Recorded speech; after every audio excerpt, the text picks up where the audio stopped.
এই জন্য কোরআনে কারিম দিয়ে রাজনীতি না করলে যেটা হয় তার বাস্তব উদাহরণ এইটা। আজকে রুমিন ফারহানা বিএনপির, ওনার বক্তব্য দেখেছেন না,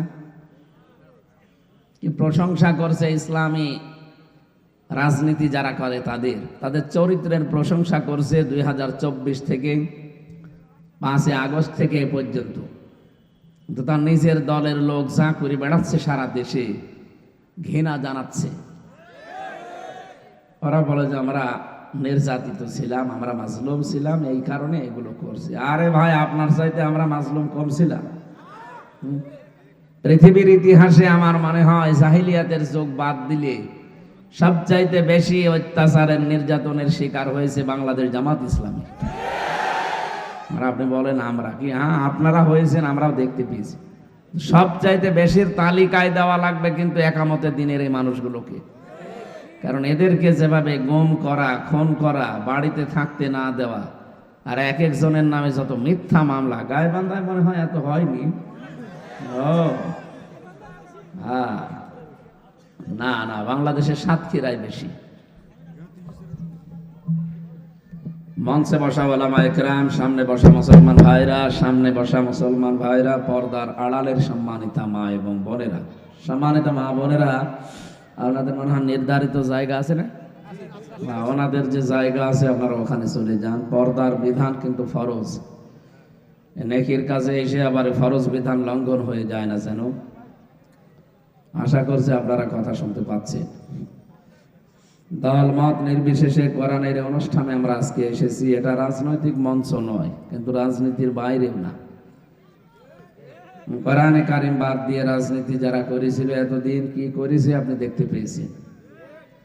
এই জন্য বাংলাদেশে কোরআন বাদ দিয়ে রাজনীতি করা যেন কেউ সামনে আসতে না পারে, সে ব্যবস্থা করা লাগবে। আজকে প্রথম আমার দেশ পত্রিকা প্রচার হচ্ছে, প্রকাশ হয়েছে আজকে। হেডলাইন দেখলে আপনার মাথা ঘুরে যাবে যে কোরআন ছাড়া রাজনীতি করলে মানুষ কত নিচে নামতে পারে। নবীজি নিজে যখন নিজের দেশ ছেড়ে চলে যাচ্ছিলেন সেই সময়ও বলেছিলেন, আমার দেশ হে কাবা, বড় আশা ছিল তোমার পাশে থেকে তোমার খেদমত করবো, কিন্তু তোমার নিষ্ঠুর সন্তানকে আমরা থাকতে দিল না। কিন্তু আমি আবার আসবো ফিরে। কিন্তু আমরা 2024-এর 5 আগস্টে 12:30-1টার দিকে যে দৃশ্যগুলো দেখলাম, যারা পালিয়ে গেল, এই মানুষগুলো যাবার সময় যা করেছে আর যাওয়ার পরে যা করেছে এখন সব প্রকাশ হচ্ছে। যাওয়ার সময়ও একটা ম্যাসাকার করার চেষ্টা ছিল, পারে নাই। যাওয়ার পরে বলেছিল দিল্লিকে যে ঢাকা অ্যাটাক করতে। এটা মানুষ, এরা শুধু উপরে খোলস ছিল মানুষের, ভেতরে পোড়াটাই ছিল জানোয়ার। আমরা রিমান্ডে এক অফিসার বলছিল যে আপনি ফেসবুকে একদিন বলেছিলেন যে পৃথিবীতে একটা জালিম বাদশাহ আছে। হ্যাঁ বলেছি। কেন বললেন? আমি তো আমার দেশের মানুষকে বলি না যে এই দেশে যিনি দায়িত্বে আছে শেখ হাসিনা, উনি জালেম। উনি আমারে বলছো যে কোন দেশের প্রধানমন্ত্রী জালেম আমরা জানি। আরে শয়তান, আমি বলেছি কি আর ও কোন দিকে নিয়ে যাচ্ছে, তার মানে ও জানে যে দেশের প্রধানমন্ত্রী জালেম।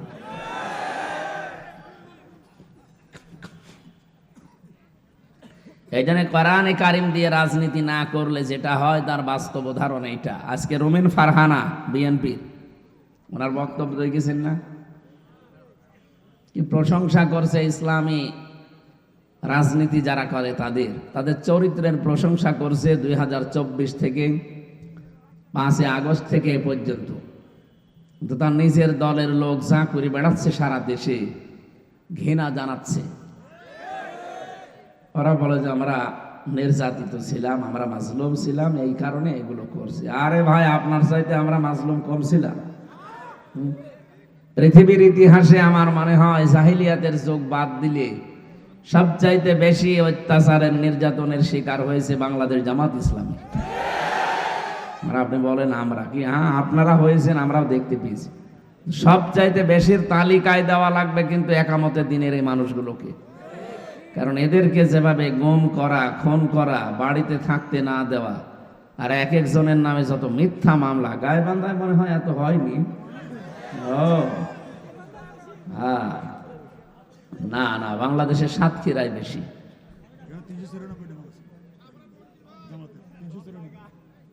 394টা। গাইবান্ধায় সেদিন গিয়েছিলাম, কি সাতক্ষীরায়, এক একজনের নাম শুনলাম, কিছু যারা জেলার দায়িত্বে আছে, মানে মামলা কয়টা ভাই বলতো 313টা। একটা লোকের নামে যদি 313টা মামলা দেয়, ও জামিন নেবে কবে, ও বের হবে কবে, আর হাজিরা দেবে কবে? এক এক মামলার জন্য যদি এক এক দিন হাজিরা দেওয়া লাগে, তাও তো পুরা বছর শুধু কোর্টের বারান্দায় যাওয়া লাগবে। জেলখানা আমি একটা লোককে জিজ্ঞাসা করেছিলাম, আমার বাড়ি বড়গোনায় পাথরঘাটা বাড়ি। বললাম, ভাই কয়টা মামলা দিয়েছে আপনার? ও বলছে 556টা। ও আর মামলার কোনো হিসাব রাখে না। কয়টা মামলা, ওই কেস কার্ডে লেখা থাকে, মানে কেস কার্ডও হয়ে গেছে এরকম মোটা, একটা বই হয়ে গেছে। কি করেছিলেন? আস্তাগফিরুল্লাহ, আস্তাগফিরুল্লাহ। আর এখন বলে যে আমি কি করেছি যে আমার পালানো লাগলো। আপনি কি করেছেন আপনি নিজেও জানেন। যাওয়ার সময় একটা মেসাকার করার জন্য বহু বাহিনীকে বলেছিল, কেউ রাজি হয়নি। শেষ পর্যন্ত ওখানে যাবার পর, দিল্লিতে নামার পরে বলেছিল অ্যাটাক করেন ঢাকাকে। আপনি আমাকে মানুষের ভেতরে পড়েন। আমার দেশকে ধন্যবাদ জানাচ্ছি যে সত্যটা প্রকাশ করার কারণে। মানুষ এত নিচে নামে। এই জন্য কোরআনের এই অনুষ্ঠানে, যদিও এটা রাজনৈতিক মঞ্চ নয়, কিন্তু রাজনীতির বাইরেও না।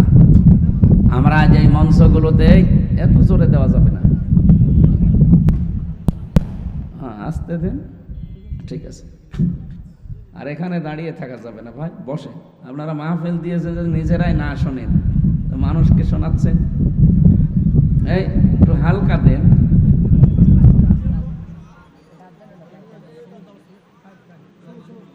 এমনি হাত দিয়ে 2 মিনিট বাতাস দিলেই তো হয়ে যেত।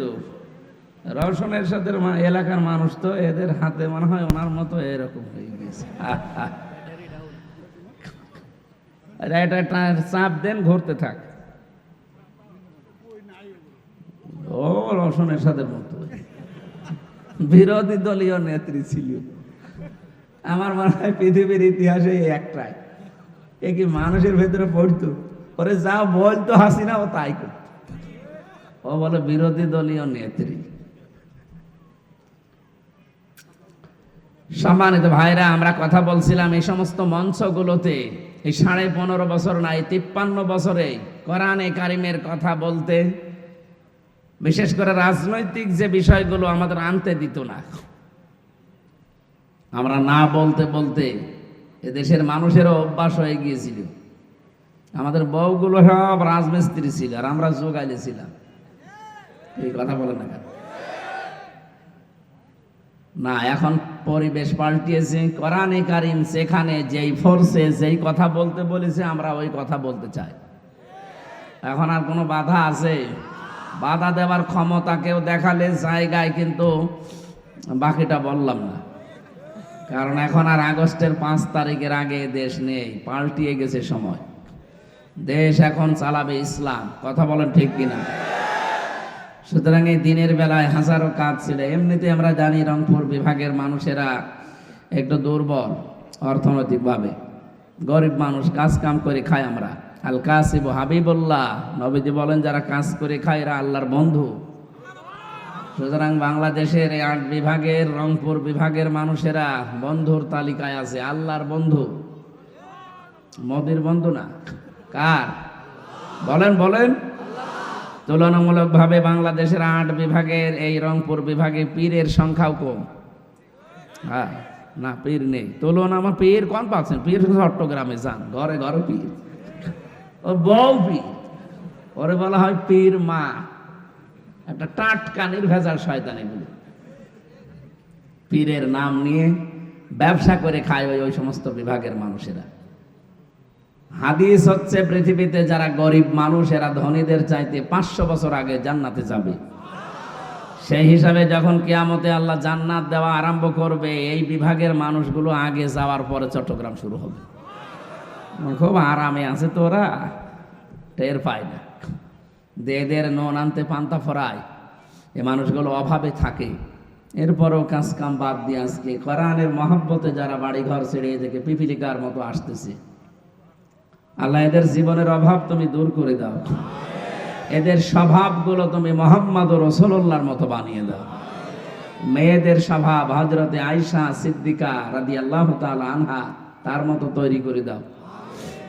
দল মত নির্বিশেষে আমরা এসেছি আজকে, নাকি দল আমাদের আলাদা হয়তো থাকতে পারে, কিন্তু আমরা এক জায়গায় সব এক, আমরা সব মাজলুম। কি 14 দল বাদ দিয়ে বাকি যা আছি সব আমরা কি সব মাজলুম কম বেশি। এই জন্য এই মাজলুমদের জন্য আল্লাহর দরবারে দোয়া করে আমরা প্রশংসা আদায় করছি, আলহামদুলিল্লাহ। আসলে জেল থেকে বের হওয়ার পরে এইসব চাপ চলছে, প্রতিদিন 2টা 3টা। আজকের এই অনুষ্ঠানটাতে আছে আমি জানি না, কারণ আমি জানি আজকে রাতের বেলা নওগাঁ মাহফিল, আর মাগরিবের পরে একটা আছে বগুড়ার পাশে, আবার দিনের বেলা একটা নিয়েছে সাদুল্লাপুরে। মানে এইটা যে কখন কার কাছ থেকে নিয়েছে তো আমি জানি না, আমার তো বলবে। আমি ঘুমিয়ে রয়েছি, ডেকে বলছে চলেন মাহফিল। মাহফিল মানে যাই হোক, শরীরটা যেন ঠিক থাকে। এই কয়েকদিন খুব জার্নি হয়ে যাচ্ছে, কোথায় সে পটুয়াখালী, সেখান থেকে রংপুর, রংপুর থেকে গোবিন্দগঞ্জ, আবার এখানে শরীর কভার করছি না। 3টা বছর জালেমরা যা করেছে, কিচ্ছু রাখে নাই ভেতরে, জুলুম অত্যাচার করে খাবার মাবার না দিয়ে একেবারে শেষ করে ফেলেছে। ডাক্তার এখন বারবার বলছে আপনার ভেতরের অবস্থা ভালো না, আপনার ঘুমানো লাগবে, প্রচুর ঘুমানো লাগবে। রাত 10টার পরে আর জাগবেন না, তাহলে কিন্তু আবার পড়ে যাবে। কি করব, আপনারাও ছাড়ছেন না, আমিও পারছি না। আল্লাহু আকবার। বলে যে হুজুর একটু আসেন, একটু দেখা সাক্ষাৎ তো করেন। দেখা সাক্ষাতের মতো শরীরও আর নেই। এখন যদি 10-12 দিন একাধারে আমার মনে হয় একেবারে সব বাদ দিয়ে থাকতে পারতাম, হাসপাতালে পড়ে একটু স্বাভাবিক হতো। 3টা বছরে শেষ করে ফেলেছে আবার। তারপরে যে অবস্থায় আছে আলহামদুলিল্লাহ আলা কুল্লি হাল, একেবারে রওশনের সাজ্জানো হয়ে না যায়। আমরা আমাদের একজন বৃদ্ধ যুবক পেয়েছি, 2 দিন পরে আপনাদের এখানে আসবেন, আমিরে জামাত ডক্টর শফিকুর রহমান হাফিজাহুল্লাহ। উনি একজন বৃদ্ধ যুবক, বৃদ্ধ যুবক না, কি করে বেড়াচ্ছে দেখেন তো সারা দেশ। আল্লাহ মনে হয়তো একেবারে হাতে বানিয়েছে। ডক্টর আমল ওয়াজ, আমি ছিলাম, আমার সাথে জেলে ছিল 4 দিন এক ঘরে। অনেক উঁচু দরের মানুষ, আল্লাহ পছন্দ করেই বানিয়েছে, একামতে দিনের দায়িত্বশীল। আল্লাহ রাব্বুল আলামিন তার হাতে এই দেশটা কোরআনের মাধ্যমে যেন তুলে দেন। তার ঘোষণা দেখেননি কয়েকদিন আগে বলেছে, আমরা যদি কোরআনে কারিমকে এই দেশে নিয়ে যেতে পারি, 2টা জিনিস জীবনের মতো কবরে পাঠাবো। একটা হচ্ছে দুর্নীতি, আর একটা চাঁদাবাজি। বাংলাদেশে ক্যান্সার এই 2টা। আপনি তো টের পান না চাঁদাবাজি কারে বলে, শহর এলাকায় যারা থাকে তারা টের পায়। সুতরাং এটা যদি কবরে চলে যায়, আর দুর্নীতি, কালকে আমার এই হেলিকপ্টারে করে সেই শফিকুল ইসলাম মাসুদ ভাই কোথায় সে পটুয়াখালী থেকে আকিস গ্রুপের মালিকের সাথে নিয়ে এই রংপুরে নামিয়ে দিয়ে গেল। আসার সময় দেখছিলাম, বললাম তো পাইলট সাহেব নিচে নামেন, একেবারে অন্তত গাছে যেন বেঁধে না যায়, একটু উপর দিয়ে যাবে। এই যে কতগুলো ইন্ডাস্ট্রি, এই বগুড়া আর এই সারিয়া কান্দিমান্দি, এই সমস্ত জায়গায়, জামালপুর দিয়ে আমার বলছিল, হুজুর আমার আফসোস হয়, আমি আওয়ামী লীগ করি, কিন্তু আমার আফসোস হয় যে মানুষ টাকা পয়সা পাচার করলো, কেউ সাহেব পাড়া, কেউ বেগম পাড়া বানিয়েছে। এই টাকাগুলো যদি পাচার না করে নিজের দেশে এরকম প্রতিষ্ঠান বানাতো, প্রায় 36 লাখ যুবক, এখন 46 লাখের উপরে যুবক এখন লেখাপড়া জানা কিন্তু বেকার। এদের কর্মসংস্থান যদি তৈরি করে দিত ওই পাচার করা টাকা দিয়ে, তাহলে এই দেশের মানুষ আর বাইরে যে রাস্তা পরিষ্কার করা লাগবে। কিন্তু এই মানুষগুলো কি করলো, এখন নিজেরাও ভোগ করতে পারছে না, সবগুলো তো বাইরের দেশের মানুষগুলো এখন নিয়ে নেবে। এই যে বেগম পাড়া বানিয়েছেন, সাহেব পাড়া দেখে আসলাম মালয়েশিয়া, সব তালা মারা। কি হবে এখানে? এই টাকাগুলো ওখানে খরচ না করে, সিঙ্গাপুরে দুবাই খরচ না করে যদি বাংলাদেশে প্রতিষ্ঠান বানাতেন, বড় বড় ইন্ডাস্ট্রি বানাতেন, অন্তত এই যুবকগুলো আর বেকার থাকতো না। কথা বলে না কেন? তাহলে আপনাদেরকে এভাবে পালানো লাগতো না। নিজের পায়ে নিজে কোড়াল মারলেন। যাই করেছেন এটা আর উঠে আসবে না। অনেকে মনে করছে আস্তাগফিরুল্লাহ পড়লেই মনে হয় মাফ হয়ে যাবে। কিসের মাপ আপনার? জালেমদের কোনো মাপ নেই, কারণ জালেমদের বিরুদ্ধে মামলা দেবে আল্লাহ নিজে। ইন্নামাস সাবিলু আলাল্লাযিনা ইয়াজলিমুনা নাস, আল্লাহ বলেন অবশ্যই আমি নিজে মামলা করব জালেমদের বিরুদ্ধে। সুতরাং দেশের 1628টা চেয়ারে যারা ছিলেন প্রত্যেকে আল্লাহর মামলার আসামি, সে ডাইরেক্ট হোক আর ইনডাইরেক্ট হোক। আমার সাথে যে ওসি ছিল জেলখানায়, ওরা 8 বছর জেল। আমার একদিন ফাঁসির ওই কন্ডেম সেলের ভেতরে এসে বলছে, হুজুর দেখেন একটা কথা বলবো, মনে করিন না। হ্যাঁ বলো। যে নির্বাচনে আমি বাইরে ছিলাম, রাত 12টার পরে আমি ভোট কাটা আরম্ভ করলাম আমার লোকজন নিয়ে। ফজরের আজান দিলে বাক্স ভর্তি করে জায়গা মতো পাঠিয়ে দিলাম। গোসল করলাম, ওযু করলাম, যেহেতু পাক পবিত্র হওয়া লাগবে। এরপরে 2 রাকাত শুকরিয়ার নামাজ পড়লাম যে কাজগুলো আমি ঠিকঠাক মতো করলাম। নামাজ শেষ করে পড়লাম আস্তাগফিরুল্লাহ। হুজুর আমার এই তওবা হয়েছে। কিসের তওবা? আপনি কি তওবা করেন না ইয়ার কি করেন? আর আস্তাগফিরুল্লাহ পড়ছেন কোন কারণে? আপনি কি আল্লাহর কাছে দোষ করেছেন? দোষ করেছেন হামজার কাছে আর হামজার বউর কাছে। কথা বলছেন না কেন? কারণ একটা এমপি বানাতে হলে হামজা লাগে, হামজার বউ লাগে 3.5 লাখ থেকে 4 লাখ, এরকম মানুষই তো লাগে নাকি? আমাদের ভোট আপনি সব নিজে নিজে দিয়ে দিলেন আর পড়ছেন আপনি আল্লাহর কাছে আস্তাগফিরুল্লাহ। দোষ করে বাংলাদেশে আর মাফ চাই কাবা শরীফে গিয়ে। পাগল। তাহলে আমার তওবা কত দূর গেল না? কোনো জায়গায় যায়নি, মাথার উপরে যায়নি, কত দূর? আপনি যদি তওবা করতে চান তাহলে এই 3.5 লাখ 4 লাখ হামজা আর হামজার বউর কাছে যাবেন, যে মাফ চাবেন যে আমার ভুল হয়ে গেছে, আমি এই কাজ করেছিলাম, এখন আপনারা কি করবেন বলেন। এই 3.5 লাখ 4 লাখ হামজা আর হামজার বউ নিয়ে মিলে যদি বলে যে আপনারা আমরা সবাই মিলে পিটাবো, আপনি পিটানি খাবেন। কারণ অপরাধ করেছেন যার কাছে, স্বীকার করবেন তার কাছে, এইটার নাম তাওবা। কথা বলো না কেন? আর আপনি দোষ করেন আমির হামজার কাছে আর মাফ চান কাবা শরীফের কাছে। এখানে এই ভুল যারা করে ফেলেছেন যে জালেমকে টিকাতে, সে তো পালিয়েছে। আজকের প্রতিবেদন দেখতে পাচ্ছেন না? ও যাওয়ার সময় 14টা ব্যাগ কি গুছিয়েছে, 45 মিনিট সময় পেয়েছিল। পুরা 14টা ব্যাগ একেবারে পরিপূর্ণ করে হেলিকপ্টারে তুলেছে। কারোর সাথে বলে কোনো কথা বলেনি, খালি জিজ্ঞাসা করেছে ব্যাগগুলো কি ঠিক মতো উঠেছে? বলছে হ্যাঁ। বলে চলেন। আপনি মানুষ, দেশের মানুষ মরতেছে গরু ছাগলের মতো, আরো ব্যাগ নিয়ে ব্যস্ত। মেসাকার করতে পারে না, শেষ পর্যন্ত ওখানে যে বলছে দিল্লিকে যে অ্যাটাক করো বাংলাদেশ। আর এতদিন শুনিয়েছে দেশ আমার। বাস্তব সত্য এটা। আমি আমার ফাঁসি চাই, এই বইটা পড়েননি কেউ?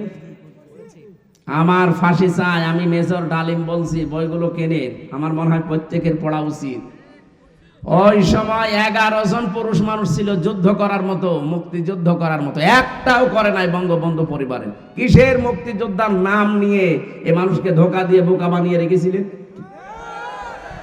এতদিন রাজাকার রাজাকার বলে যাদের চালাতেন, এদের লিস্ট আপনারা নিজেরা বানিয়েছেন। রাজাকারের তালিকা 10,000 মানুষের তালিকা বের হয়েছে, তার ভেতরে 8,060 জন হচ্ছে আওয়ামী লীগের, আর মাত্র 37 জন জামাত ইসলামের, তাও 11 জন মরে গেছে। ভণ্ডামি করার জায়গা পান না। দেশের মানুষ এখন বুঝে ফেলেছে এ দেশে আসল দেশপ্রেমিক বাংলাদেশ জামাত ইসলামী আর ছাত্র শিবির। আপনি রাগ করলেও আমি বলবো, কারণ এইটাই সত্য। সারা দেশের দিকে তাকান, এই 3.5 মাসে এটা প্রমাণ করে অলরেডি ফেলেছে যে এই দেশ আসলেই মন থেকে ভালোবাসে জামাত ইসলামের। বাকি যারা আছে সব মেরি কেটে খাওয়ার ধান্দায় আছে। তাফসীর মাহফিলে এই কথা বলেন, আরে ভাই এটা সত্য কথা বলা যাবে না কেন? সত্যকে কেউ যদি গোপন করে রাখে সেও তো অপরাধী। আমি বাস্তবে যেটা দেখতে পাচ্ছি, সারা দেশ আমি ঘুরছি, 630টা থানায় আমি গেছি, কোনো থানা আমার বাদী নেই, প্রত্যেক জায়গায় একই অবস্থা। তো বাস্তব যেটা দেখে এসেছি সেটা আমি 1 মিনিটে বলছি। সূরা নাহাল, নামর সূরা নমল 19 নাম্বার পারার 20 নাম্বার পৃষ্ঠা 7 নাম্বার লাইনের 52 নাম্বার আয়াত। এটা এ জেলার সাথে মিলবে কিনা জানি না, মিলবে আশা করছি। ফাতিলকা বুয়ুতুহুম খাবিয়াতাম বিমা যালামু। এই এদিকে তাকান, আমি অভিনয় করে দরকার হয় ময়ূখ রঞ্জনের মতো দেখাবো। দেখেছেন একটা হকার, একটা মলম বিক্রেতা ও সাংবাদিক নামের কলঙ্ক। আমার মনে হয় ওর পেছনে ইন্দুর লেলিয়ে দেওয়া দরকার, অথবা বাংলাদেশে যারা হিজড়া আছে ওদের হাতে তুলে দেওয়া দরকার। যে নে সিঁড়ি খেয়ে ফেলবে শয়তান, উল্টা পাল্টা কথা। ওর বাড়ি আজকে ভারতীয়রা সব ঘেরাও করিস যে শয়তান তুই বাংলাদেশের বিরুদ্ধে উলট পালট কথা বলিস। এ কারণে তারা আমাদের পেঁয়াজ নেয় না, আমাদের আলু নেয় না, সব বসে যাচ্ছে। দে এখন পেঁয়াজের দাম দে। আন্তর্জাতিক ষড়যন্ত্র আছে, এদেরকে দিয়ে কিছু মানুষ এগুলো করাচ্ছে। এই দেশ যেন অশান্তিতে ভরপুর হয়ে যায়। না, আমরা কারো উস্কানিতে পা দেব না ইনশাআল্লাহ। এই কথা বলছেন, কারো উস্কানিতে পা দেওয়া যাবে না। যারা দিয়েছিল আবেগে, পেছনে দেখেছেন না গোপালগঞ্জের লোকের লাল হয়ে গেছে, এত পিটানো পিটিয়েছে। শুনলাম ওই কয়দিন যদি গোপালগঞ্জ থেকে কেউ ঢাকায় আসে, বাসে আসলে বসে আসবেন 300 টাকা, দাঁড়িয়ে আসবেন 1000 টাকা। মানে আর দাঁড়া বসারও কায়দা রাখে না, এত পিটানো পিটিয়েছে। শেষে বাপ, খালো, দোলা ভাই, দাদা সব বলা আরম্ভ করেছে, এরা ওইটা করবে। আজ প্রতিবেশী নামের কলঙ্ক যারা এই দেশটাকে এতদিন পর্যন্ত বিশ্বের মানচিত্রে, ওরা বলতো যে এই দেশে নাকি সংখ্যালঘু নির্যাতন হয়। এত বড় মিথ্যা কথা বলতে পারতেন আপনি? পৃথিবীতে সবচাইতে বেশি সংখ্যালঘু নির্যাতন ভারতে হয়। আমাদের মুসলমান ভাইদের গরু খাওয়ার অপরাধে জবাই করে ওরা। সবচাইতে বড় বিষয়, আল্লাহর ঘর মসজিদ গুলো এখন ভেঙে দিচ্ছে। আজকেও একটা ভেঙেছে সকালে।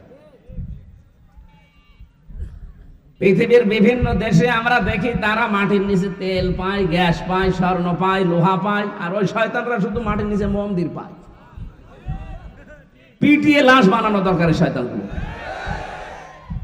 বলেন তো, পৃথিবীর বিভিন্ন দেশে আমরা শুনি তারা স্বর্ণ পায়, তেল পায়, গ্যাস পায়, আর ওদের কিছু পায় না, খালি পায়। মন্দির ছিল না, 500 বছর আগে মন্দির ছিল, মসজিদ ভেঙে দাও। টের তো পাচ্ছেন না। আবাবিল পাখি আল্লাহ কিন্তু আবার পাঠাতে পারে, কথা বলেন না কেন? আব্রাহার মতো এত বড় বাদশাকে যদি আবাবিল দিয়ে ধ্বংস করে দিতে পারে তার ঘরে হাত দেওয়ার কারণে, আর আপনিও তো আল্লাহর ঘরে হাত দিচ্ছেন। সুতরাং আমরা চাই ধ্বংস হয়ে যাওয়ার আগে থামেন। যেহেতু প্রতিবেশীর দায়িত্ব সতর্ক করা করলাম, এরপরও যদি না হন, আমি জানি হবে না, কারণ ওদের কপালে তো হেদায়েত নেই। মানুষ যখন জুলুম করতে করতে সর্বশেষ সীমানায় পৌঁছিয়ে যায়, তখন আল্লাহ ফিরিয়ে আসার আর রাস্তা রাখেন। এটা সূরা আলে ইমরানে আছে, ইন্নামা নুমলি লাহুম লিয়াজদাদু ইসমা ওয়া লাহুম আযাবুম মুহিন। ওদের পাপের বোঝা যখন পরিপূর্ণ হয়ে যায়, তখন অপমানজনক শাস্তি আল্লাহ তার জন্য নির্ধারণ করে। এই যে কালামানিক, ও পাপের বোঝা মনে হয় বিচারের এই কাঠগড়ায় বসে পুরাটা ও শেষ করে ফেলেছিল। আল্লামা সাইদের ফাঁসি দিতেও পারে না, এই জন্য ওর মনে দুঃখ। শয়তানকে আল্লাহ অপমান করে নাই, কলার পাতা শুয়েছে, ওর বিসি উড়িয়ে গেছে। হ্যাঁ, আপনি খোঁজ খবর নিয়ে থাকেন, বিসি নেই। ওর বউ যদি এখন এটা জানে, ওর বউ থাকবে?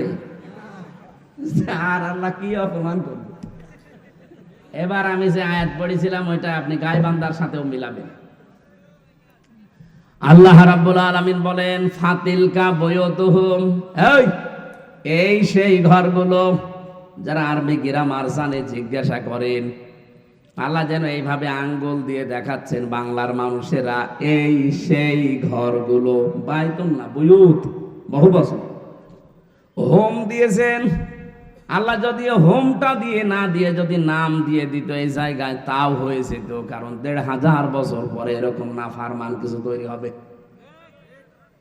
আল্লাহ যেন এভাবে দেখাচ্ছেন, এই সেই ঘরগুলো। কি হয়েছে ঘরের? খাবিয়াতান, জনশূন্য হয়ে গেছে, পরিত্যক্ত হয়ে গেছে। বিমা যালামু, এদের জুলুমের কারণে। মানে 2024-এর 5 আগস্টের বিকাল 5টার দিকে একটু তাকান। এই আয়াতটা মনে হচ্ছে আবার নতুন করে আল্লাহ নাজিল করেছে। সারা দেশের 630টা থানা আছে, 64 জেলায়। প্রত্যেক জায়গায় ঠিক দেখতে পেয়েছি জালেমদের বাড়িঘর সব জনশূন্য, পরিত্যক্ত হয়ে পড়ে আছে। আমার কুষ্টিয়ার হানিফের বাড়ি এখন জাতীয় টয়লেট হয়ে গেছে। বিকাল 5টা বাজতে বাজতে মানুষ ইট পর্যন্ত খুলে নিয়ে চলে গেছে। পায়খানার প্যান ছিল সেটাও নিয়ে চলে গেছে। কি রাগ দেখেন তো মানুষের। গত পরশু দিনও ছিলাম কিশোরগঞ্জে, আসার সময় দেখলাম বিশাল যে বাড়িটা, কি বলে এই সেই বাড়ি, এই সেই ঘর। এখন এটা গণ টয়লেট, 8-9 জন 10 জন করে একবারে যাচ্ছে, কেউ এদিকে কেউ এদিকে কেউ এদিকে কেউ এদিকে, মনে হচ্ছে জামাত বদ্ধ টয়লেট চলছে। এমনি আল্লাহ এগুলো করেনি, এমনি করেছে বিমা জলামু, এদের জুলুমের কারণে। কারণ এই ঘরে বসে বসে এরা জুলুমের দুর্বিসন্ধি করতো, পরামর্শ করতো। এই কথা বলেন না কেন? এখানে বসে বসে ষড়যন্ত্র করতো যে সকালবেলা কাউকে মিথ্যা মামলা দিয়ে ধরানো লাগবে, মিথ্যা সাক্ষী জোগাড় করা লাগবে। এই কাজ, এই জুলুমের জায়গাটা। এই জন্য যেখানে জুলুম করা হয় ওই জায়গাগুলো আল্লাহ অভিশপ্ত বানিয়ে দেয়। গায়েবান্ধা এরকম জায়গা নেই। এই কথা বলেন না কেন? তাহলে এই পর্যন্ত তো আল্লাহ আয়াত শেষ করেননি, এর পরের শব্দ আমাদের জন্য। ইন্না ফি যালিকা লা আয়াতান, এখানে লামে তাকিদ, আল্লাহ গ্যারান্টি দিচ্ছেন, প্রথমে একবার মাঝে একবার।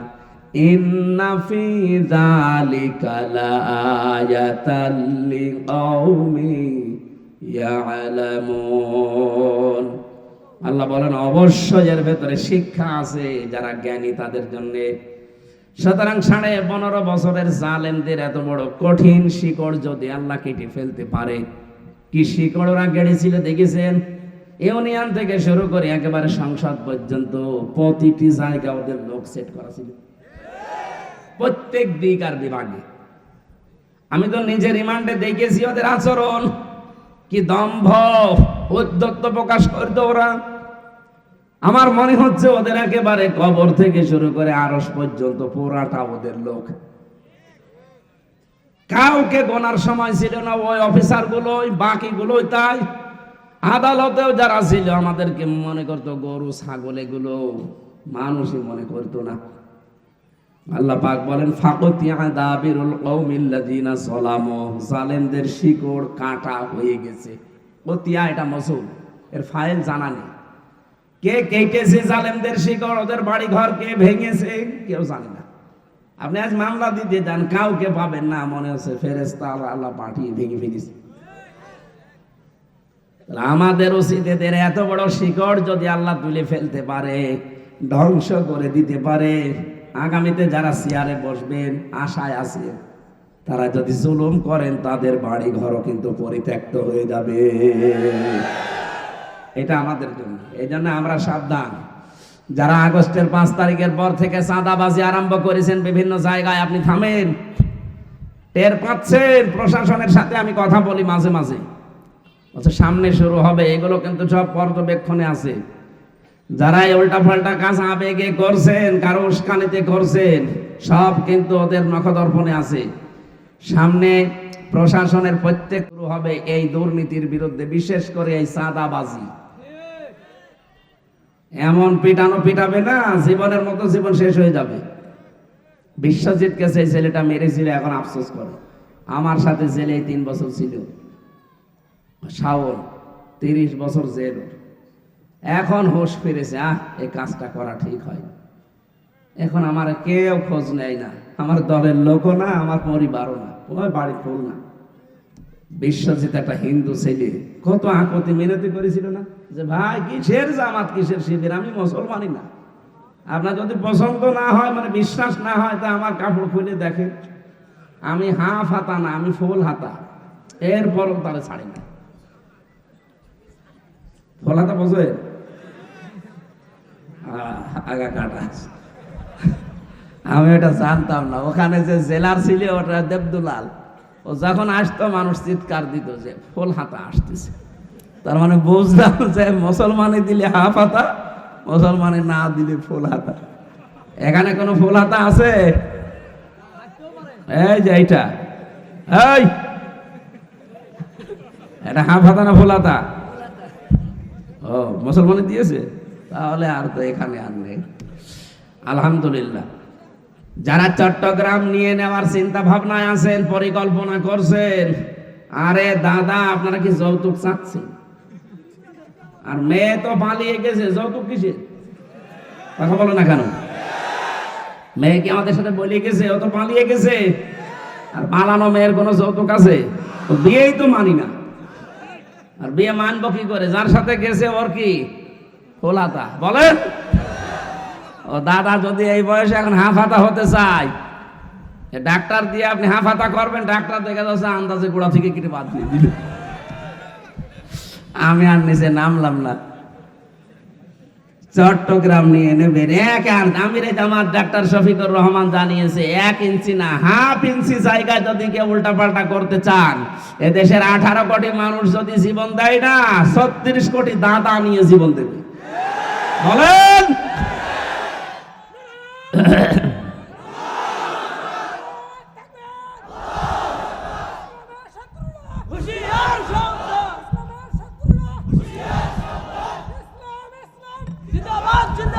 আলহামদুলিল্লাহ ভাই। মানে ঘাড় ফেটে যাচ্ছে, কি কোনো সমস্যা? হ্যাঁ, প্রেশার মেশার মনে হয় সমস্যা হতে পারে। ডাক্তার যে দেখাবো সেই সময়টাই পাচ্ছি খালি রাস্তায় রাস্তায়। ভেতরে ছিলাম 3 বছর, ওখানে কোনো ডাক্তার নেই। কারণ যে ডাক্তারই যায় ও সব রোগের এক ওষুধ দেয়। কেউ 10,000 মানুষ, আমরা মাত্র একটা মহিলা ডাক্তার। কেউ যদি যে বলে যে ম্যাডাম আমার মাথা ব্যথা, যা দেয়। যদি বলে পেটে ব্যথা, ওই দেয়। বলে নুনু ব্যথা, ওই একই। আমার নিচতলায় একটা ছেলে ছিল, 20 বছর মতো বয়স। ওর ওই লজ্জাস্থান ফুলে এরকম মোটা হয়েছে। ও বারবার যায়, ওই একই ওষুধ দেয়। একদিন যে বলছে ম্যাডাম এই দেখেন। কি বলছে? এই দেখেন। ম্যাডাম বলছে ওই রকম হয়। আমার এসে বলছে হুজুর কি করবো, বাধ্য হয়ে বললাম এই দেখেন। ম্যাডাম আমারে বলছে যে পুরুষ মানুষের এরকম হয়। তো কই আপনাদের তো ওইসব নেই। আমার কি অবস্থা, যা দেখায় তাই বলে মাথা ব্যথা, ওইটা পেটে ব্যথা, এই জন্য নুনু দেখালাম। যা, ওই একই ওষুধ দিয়েছে। ওখানে থাকতে যতগুলো রোগ হয়েছে, রোগগুলো এখন আর ভালোই হচ্ছে না, প্রত্যেকটা এখন বাড়তেছে। ডায়াবেটিস ছিল 19, 27, আস্তে আস্তে আরো বেড়ে যাচ্ছে।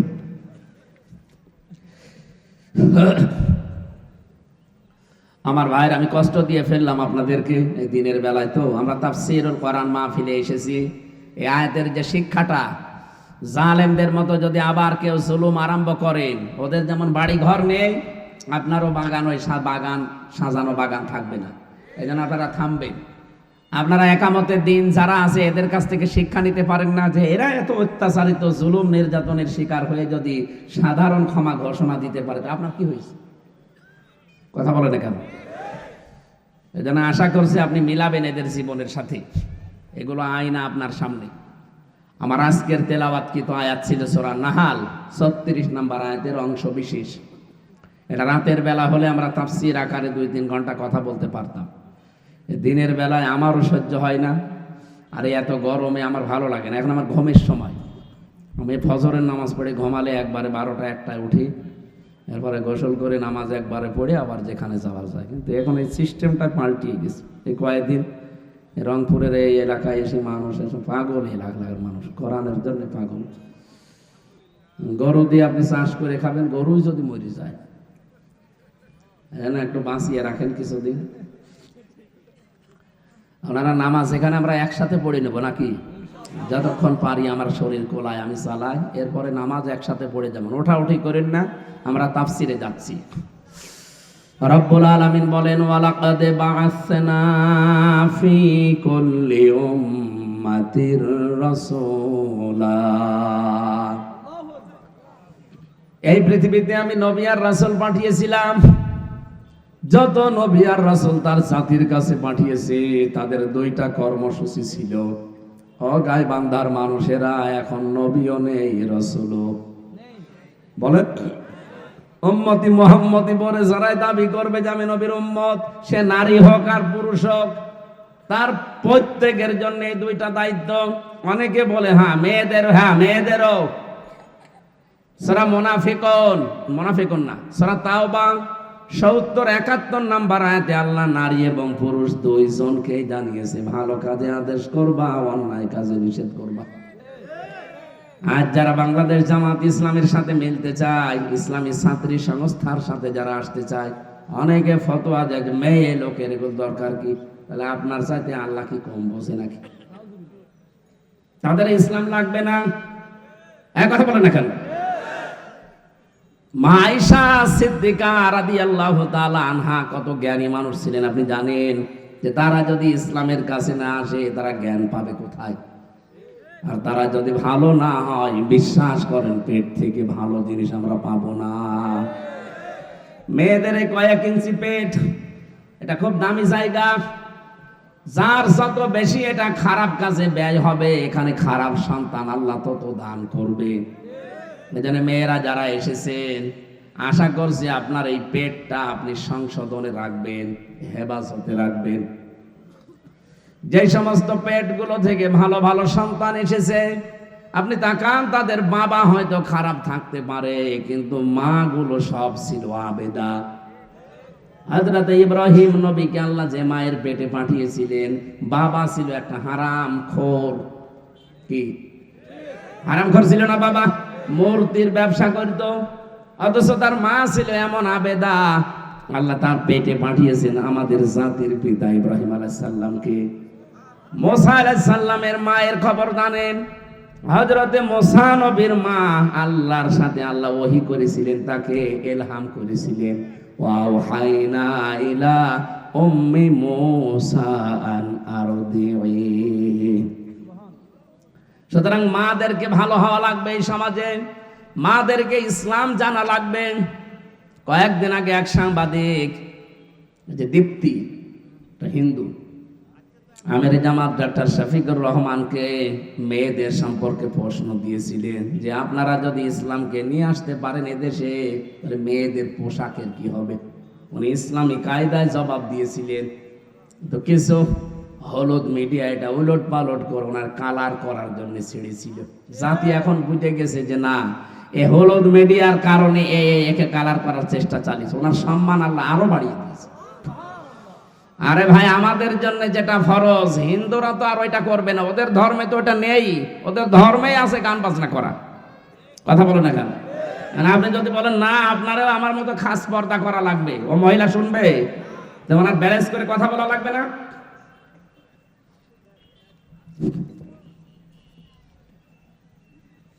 ঠিক আছে, ইনশাল্লাহ আমরা নামাজ এখানে শেষে পড়বো, রাজি আছেন না? খুব জরুরি না থাকলে উঠবেন না। প্রসাব পায়খানা আর যদি খুব বেশি আপনার টান লাগে যে বিড়ি খাবো, বিড়ি খেয়ে বসে যায় না। স্যার অনেকে বিড়ি খায়, তো খাক, কি বলবো। কারণ এই রংপুর, খুলনা, রাজশাহী এই সমস্ত অঞ্চলের মানুষ বিড়ি শুনলে কেমন করে। আপনি সিলেটে যান, ইমাম সাহেবও বিড়ি খায়। হ্যাঁ, চট্টগ্রামে ইমাম সাহেব বিড়ি খায়। কি গো আপনি বিড়ি খেলেন কেমন?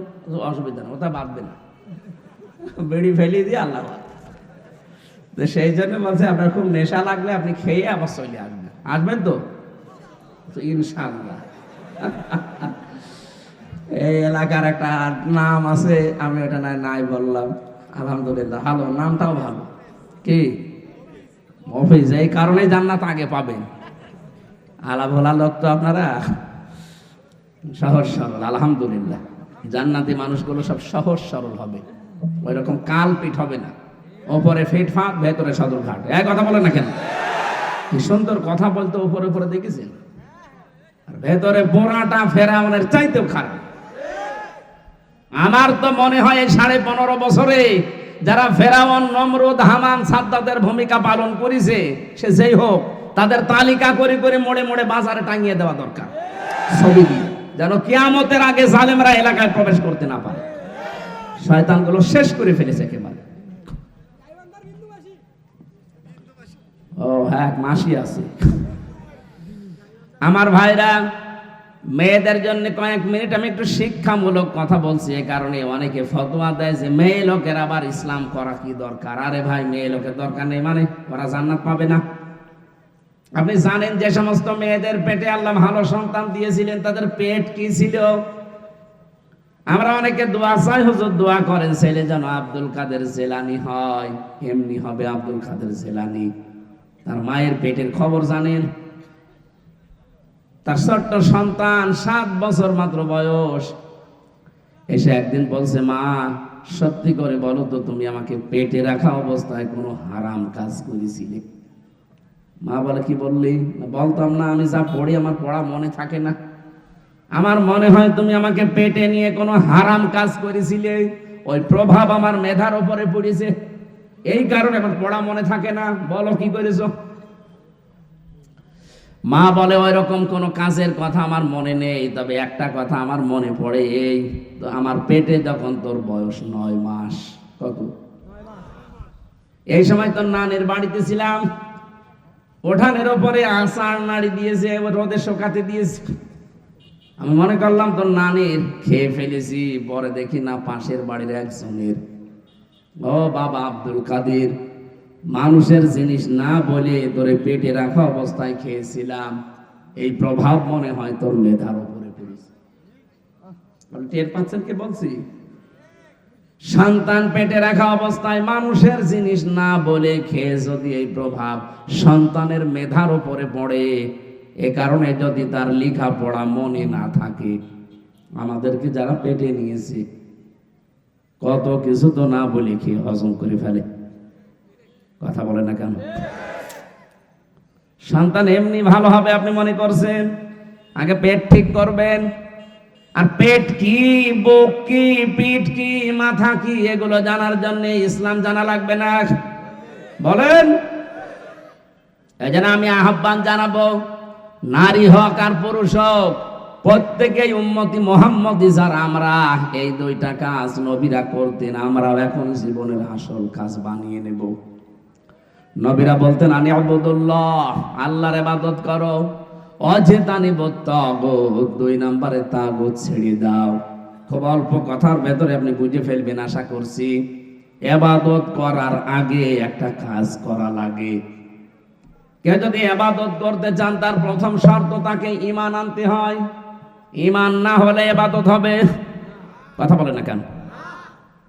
এই পৃথিবীতে বহু ভালো ভালো কাজ অনেকে করে, কিন্তু ঈমান না থাকলেও কাজের মূল্য আমার আল্লাহর কাছে 4 আনাও নেই। কথা বলেন না কেন? আমরা যদি আগে ইবাদতে লাগতে চাই, প্রথমে কি করা লাগবে? আরো জোরে। ঈমান আনার আগে আবার আর একটা কাজ আছে, গোসল করা লাগবে। এই কথা শুনতেছে কি? ঈমান আনার আগে যে কাজ করা লাগে, কি ওযু করা লাগে, গোসল করা লাগে? না না।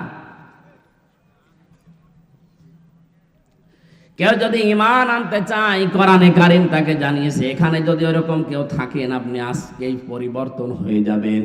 ফামাইয়াকফুর বিত্তাগুতি ওয়া ইউমিন বিল্লাহ। কেউ যদি ঈমান আনতে চায়, তার প্রথম শর্ত সে যেন তাগুত ছেড়ে দেয়। কি ছাড়বেন? বলেন বলেন। মাথায় যদি একটু কিছু থাকে, চিন্তা করেন, আপনার ঈমান এনেছেন, তাগুত ছাড়েননি, ঈমান হবে না। আল্লাহ শর্ত দিচ্ছেন, ফামাইয়াকফুর বিত্তাগুত, কেউ যদি তাগুত ছেড়ে দেয়, ওয়া ইউমিন বিল্লাহ, এরপর ঈমান আনে আল্লাহর প্রতি, ফাকাদ ইসতামসাকা বিল উরওয়াতিল ওয়াসকা, এই লোকটা এমন একটা মজবুত রশি ধারণ করেছে, লাং ফিসামা লাহা, জীবনও ছিঁড়ে যাবে না। এই জন্য বাংলাদেশে কত ঈমানদার আমরা দেখতে পাই, মাত্র যারা সত্যি তাগুত ছেড়ে ঈমান আনে, এদের ঈমান কোনোদিন টলাতে পারবেন না। আর যারা তাগুত না ছেড়ে ঈমান এনেছে, ওদেরকে শুধু বলবেন, তোরে প্রতীক দেব নৌকার, জননে দিয়ে দেবে আপনাকে। ঠিক কথা বলে না? আপনি মিলান, বাংলাদেশে বহু মানুষ আমি দেখেছি যারা তাগুত ছেড়ে দিয়ে ঈমান আনে, ওদেরকে আজ 14 বছর জেলে রেখে দিয়েছে, এটাও টলাতে পারেনি। আর যারা তাগুত বাদ দিয়ে তাগুত সাথে আছে, মাঝখানে ঈমানের দাবি করে, তাদেরকে শুধু জাতীয় মসজিদের ইমাম বানিয়ে দিয়েছে, তারা কওমি জননী নাম দিয়ে দিয়েছে। এবার আমার আসল বিষয়, আমি যে ঈমান এনেছি, প্রথম শর্ত আমাকে তাগুত ছাড়া লাগবে। এখন মা মানা তাগুত, তাগুত কি? এটা কি খাওয়া লাগে? তগত প্রথমত 4 প্রকার। এই 4টা জিনিসের সাথে আপনার সম্পর্ক থাকলে আপনার ঈমান নেই, এটা আগে ছাড়া লাগবে। 1 নম্বরে কেউ যদি তগত ছাড়তে চায় তাকে শয়তান ছাড়া লাগবে। জগতের প্রথম অর্থ হচ্ছে শয়তান। শয়তান তো কোথায় পাবো? শয়তান নেই কি? শয়তান কোনটা? শয়তানের যে কাজগুলো 7টা, প্রধানত শয়তানের 7টা কাজ। প্রথম কাজ শয়তান করে, 1 নম্বরে শয়তান অশ্লীলতা ছড়ায়। ও জান্নাতের ভেতর থেকে আদম আর হাওয়াকে বের করে দেবে, এইটা ওর উদ্দেশ্য ছিল না। ওর প্রধান উদ্দেশ্য ছিল আদম আর হাওয়াকে উলঙ্গ অবস্থায় দেখবো। এই জন্য যারা যৌনতা ছড়াতে ভালোবাসে বুঝবেন ওইটা একটা শয়তান। এরকম শয়তানের সাথে আগে সম্পর্ক কাট করা লাগবে, এরপরে ঈমান আনা লাগবে। বলেন বলেন। 2 নম্বরে শয়তান হচ্ছে অপচয়কারী। শয়তান কি? দুনিয়ায় যারা অপচয় করে, যেটা না হলেই না এরকম কাজ করেন। যেখানে জিনিস লাগবে 2টা, সেখানে বেকার 5টা জিনিস আপনি নষ্ট করেন, আপনি তগত, আপনি শয়তান হয়ে গেছেন। সুতরাং ঈমান আনতে হলে এই কাজগুলো থেকে যারা নিজেদেরকে বের করতে পারে, নিজেরা ওই সমস্ত কাজ কারবার তো করবেই না, ওখান থেকে বেরিয়ে আসবে, এই মানুষগুলো আল্লাহর কাছে ঈমানের দাবি করতে পারে। 2 নম্বরে তাগুত মানুষের তৈরি করা আইন। বাংলাদেশে বহু মুসলমান আছে, নামাজও পড়ে, মানুষের তৈরি করা আইন কায়েমের চেষ্টা করে। কথা বলে না কেন? এটা রাজনীতি মনে করে চলে গেলে আপনার কপালে আগুন লাগবে। আলালাহুল খালকু ওয়াল আমরু, সৃষ্টি যার, হুকুম চলবে তার। এই কথা কার? আরো জোরে বলেন। ইনিল হুকমু ইল্লা লিল্লাহ, হুকুম দেওয়ার একচ্ছত্র মালিকানা আল্লাহ। সুতরাং বাংলাদেশে যারা ঈমানের দাবি করছেন, আল্লাহর কোরআনের আইন বাদ দিয়ে অন্য আইন যারা কায়েম করার চেষ্টায় আছেন, আল্লাহর কসম আপনার ঈমান এখনো আনা হয়নি। এই ওয়াজ আবার কি করবে? এইটাই তো আসল ওয়াজ। এখন যদি আপনি না বোঝার ভান করে থাকেন, তো 1-1.5 ঘন্টা না, কিয়ামত পর্যন্ত বললো আপনি তো টের পাবেন না। আমার মনে হয় আপনি বুঝেছেন যে আল্লাহর তৈরি করা আইন বাদ দিয়ে যারা মানুষের তৈরি করা আইনের পেছনে ঘুরঘুর করছেন, এর জন্য দল করছেন, রাজনীতি করছেন, আল্লাহর কসম আপনার ঈমান নেই। আপনার টুপি আছে, আপনার টুপি আছে, আপনার জব্বা আছে, আপনি নামাজ পড়তে পারেন, কিন্তু আপনার এখনো ঈমান হয়নি, আপনি বেঈমান।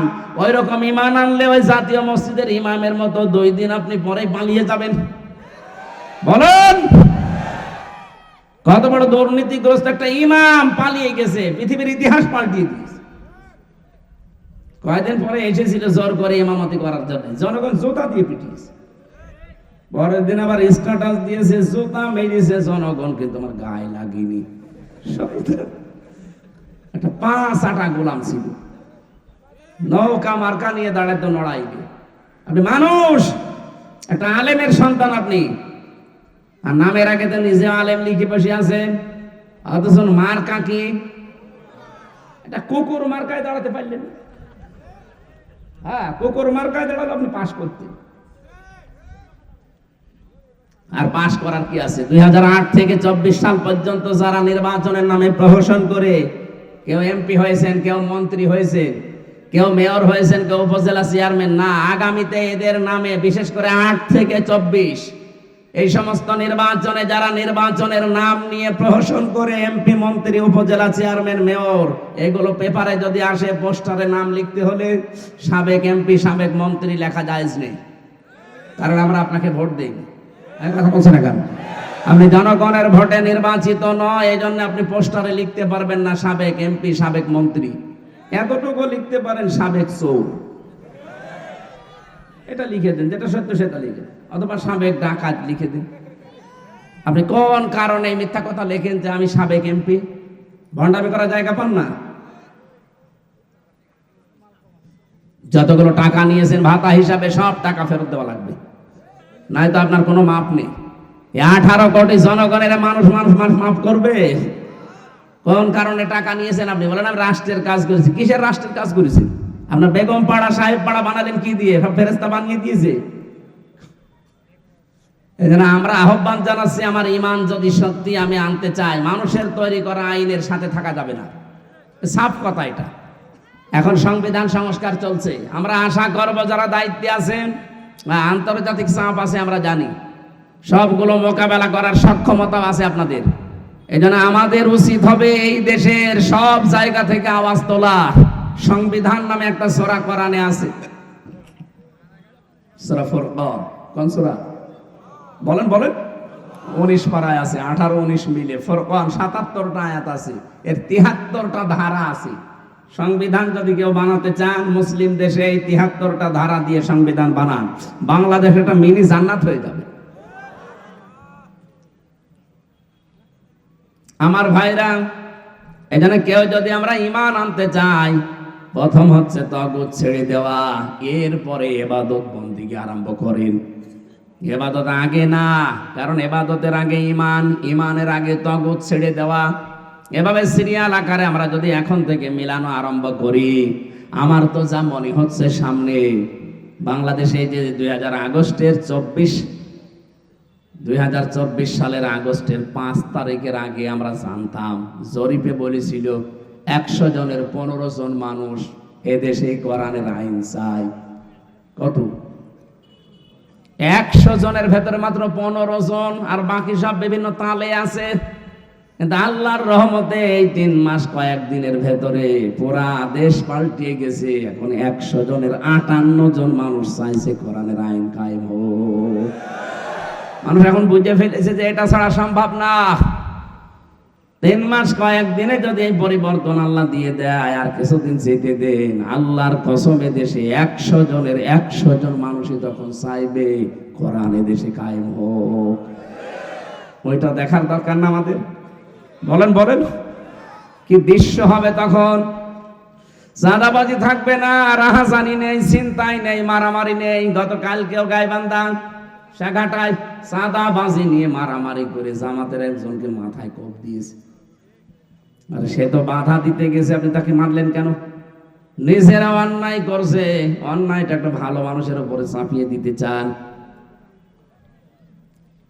না। কঠোর হওয়া লাগবে। যে যেখানে আছি, আমরা যেই কয়জনই এখন আছি, এই কয়জনই যথেষ্ট।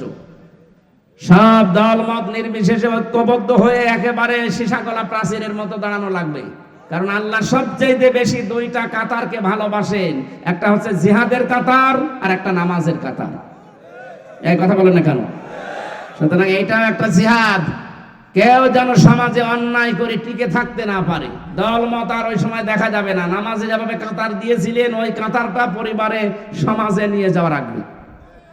অন্যায় বন্ধ হতে বাধ্য। ডাক্তার শফিক সাহেবের এই কথাকে আমরা আমার সমর্থন জানাচ্ছি। চাঁদাবাজি নিজেরা করব না, কাউকে করতেও দেব না। চাঁদাবাজি করবেন মানে শুধু চাঁদাবাজি না, এদেশে যতগুলো অন্যায় আছে নিজেরা তো করবই না, কাউকে করতেও দেব না। একটা একটা করে এভাবে যেতে যেতে শেষ পর্যন্ত এই সিগারেটটাও আসবে। সিগারেট খাবো না, খেতেও দেব না। কথা বলেন না কেন? বড় বড়গুলো আগে হাত দেন, এরপরে ছোটটা এমনি বন্ধ হয়ে যাবে। আমরা এরকম একটা দৃশ্য সামনে দেখতে পাচ্ছি। অনুরিদু আন্না মুন্না আলাল্লাযিনা ইসতাদঈফু ফিল আরদি ওয়া নাজআলাহুম আইম্মাতা ওয়া নাজআলাহুমুল ওয়ারিসিন। আল্লাহ তাআলা বলেন, ফেরাউন একটা দলকে কোণঠাসা করে রেখেছিল। ওই দলটা ছিল মুসা নবীর দল। কোনটা দল? বল। মুসা নবীর এই দলকে ও কোণঠাসা করে রেখেছিল। আমি আল্লাহ ইচ্ছা করলাম তাদের উপর একটা অনুগ্রহ করি। অনুগ্রহ কি করলাম? তাদেরকে আমি জমিনের মানুষের উপরে নেতা বানিয়ে দিলাম। আপনি দেখেন, আগস্টের 5 তারিখ থেকে ইসলামপন্থী মানুষদেরকে এখন সারা দেশে আমার মনে হচ্ছে আসছে। আল্লাহর এটা একেবারে ওই আয়াতের সাথে মিলে যাচ্ছে না? ওয়ানাজআলাহুমুল ওয়ারিসিন, এতটুকু না, আমি জমিনের উত্তরাধিকারী তাদেরকে বানিয়ে দেব। এই সিদ্ধান্ত কার? বলেন বলেন। ফাআলুল লিমা ইউরিদ, আমি যা ইচ্ছা তাই করি। উনি যেহেতু সিদ্ধান্ত নিয়েছেন, ওনার সিদ্ধান্ত নেওয়ার কারণ পরের আয়াতে আছে। অনুমাক্কিনা লাহুম ফিল আরদ, এমনকি জমিনে আমি তাদেরকে শাসন ক্ষমতায় বসাবো।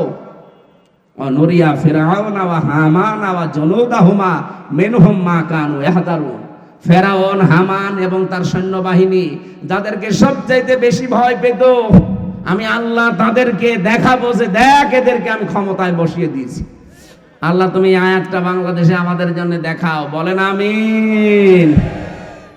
দৃশ্য পাল্টিয়ে যাবে ইনশাআল্লাহ, কোনো অন্যায় থাকবে না। কিসের?